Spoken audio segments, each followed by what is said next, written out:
అన్నాడు, మరి రైతు నిన్నాడు, నిద్రపోవట్లేదు.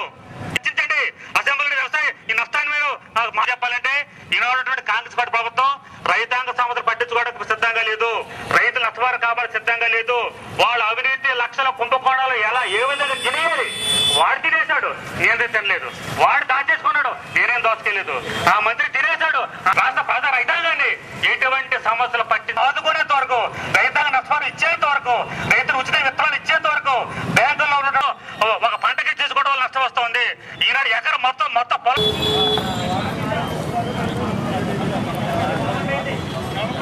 తెలుగుదేశం సిపిఐ సిపిఎం కార్యకర్తలందరికీ, అభిమానులకు, రైతులకు ప్రత్యేకంగా, కౌలు రైతులకు ఇంకా ప్రత్యేకంగా ప్రజలందరికీ కూడా హృదయపూర్వకంగా నమస్కరిస్తున్నాను. ఈరోజు చాలా మంది అనుకోవచ్చు ఎందుకు ఈ ధర్నాలు చేస్తున్నారని చెప్పి. నిజంగా చూస్తే రైతు దేశానికి వెన్నెముకని మనం అందరం అంటున్నాం, కానీ రైతుని ఎవరూ కూడా ఆదుకోవట్లేదు. నిజంగా కష్టం వచ్చినప్పుడు వాళ్ళ వంక ఎవరూ చూడటం లేదు.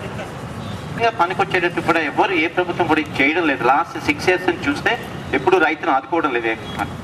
దురదృష్టవశాత్తు ఈసారి ఖచ్చితంగా 3 సార్లు మొత్తం వర్షాలు అవుతాయి, గాలివానలు అవుతాయి వచ్చినాయి. రైతు నాట్లు వేసుకున్నప్పటి నుంచి ఇప్పటి వరకు రైతు ఒక్క గింజ కూడా ఇంటికి పట్టుకెళ్లే పరిస్థితి